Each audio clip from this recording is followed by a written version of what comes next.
Welcome to the TopRank Marketing Digital Marketing News Roundup. I'm Tiffani Allen. Hello, Tiffani Allen. I am Chatbot Joshua Nite. Would you like to know more about marketing? Yes, please. All right. Our first story this week is that Bing is going to integrate chatbots into search results on Bing.com. This is a thing that's happening. They had their developer conference this week, and they had a session that was entitled Chatbots on Bing.com, which was pretty clear signal that they were moving in that direction. So what these are going to be, Microsoft will have its own bots that people can interact with. It's working via Skype, which is the Microsoft's chat client. But they are offering a bot framework, which is a dev kit that lets developers create their own chatbots with which folks can chat. So Interesting. Chatbots are something that's becoming increasingly popular for marketers. You see them on Facebook, you see them at Messenger. This could be another venue to interact with people without having to interact with people, which to me is the dream. I don't think that's true. He talks to people all the time. That doesn't mean I like it.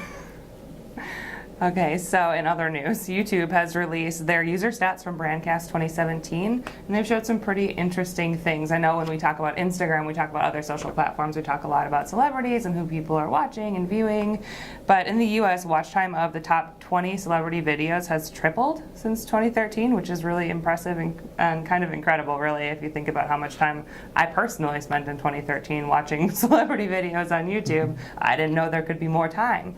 But, as it turns out, there is. 75% more channels with more than 1 million followers are now in existence than they were even last year, which is awesome. But what I found really, really interesting was the watch time of channels on YouTube itself has grown by 50% over the previous year. So people are watching a lot more YouTube, which, when you think about it, with all of these new platforms coming up and Facebook's new integration with video, I wouldn't have really estimated it to be that high. But the watch time of YouTube content on TV screens, so, beaming it up, so to speak. I'm not really sure how that technology works, but I'm working on it. Elves and gnomes. Yeah, it's probably true. That is also doubled year over year. No kidding. So folks are using a lot of YouTube content, and I'm sure it's for learning and education and not about cats.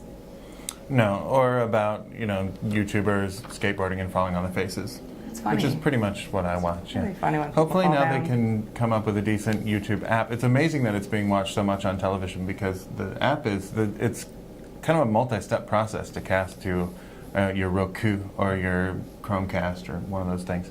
So that is impressive. Way to go, YouTube.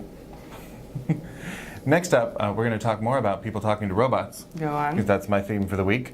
I read an article entitled The State of Voice in 5 Charts. It was talking about voice search and smart appliances like Amazon's Echo, where you talk to Alexa, or Google Home, where you talk to Google. Good. They don't have a name. They're just like, Google's enough, man. That's it's fine. fair.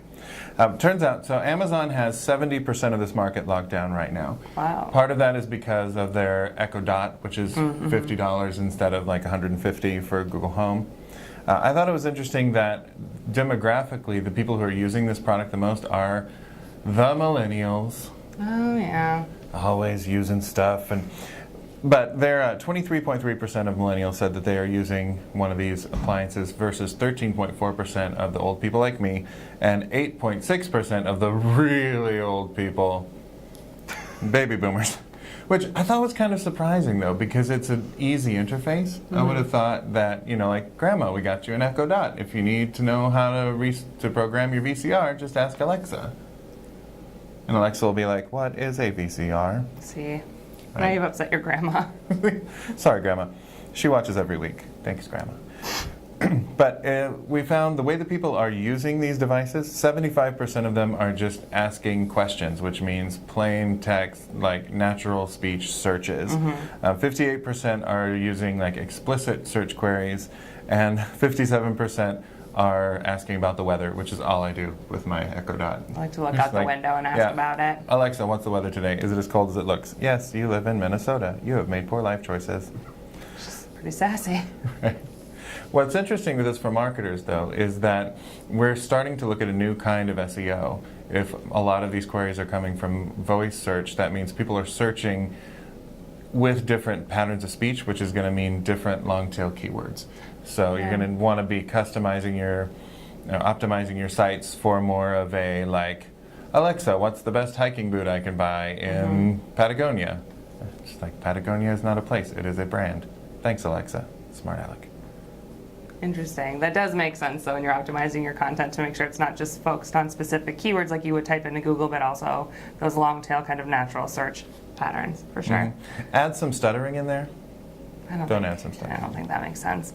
But speaking of VCRs and things that are old and kind of scary to talk about, QR codes. It's a whole thing that we have to discuss today. It's actually happening. So you've heard of Pinterest Lens before. It's their object recognizing feature. It is now able to scan QR codes, any old QR code at all, so that users don't have to download a special tool to scan a QR code, which is interesting. It doesn't work on the ones from like Kik or Snapchat that are customized, but it does work as long as it opens up a web page. So folks can now use Pinterest to open QR codes to go to places that still have QR codes and should be punished.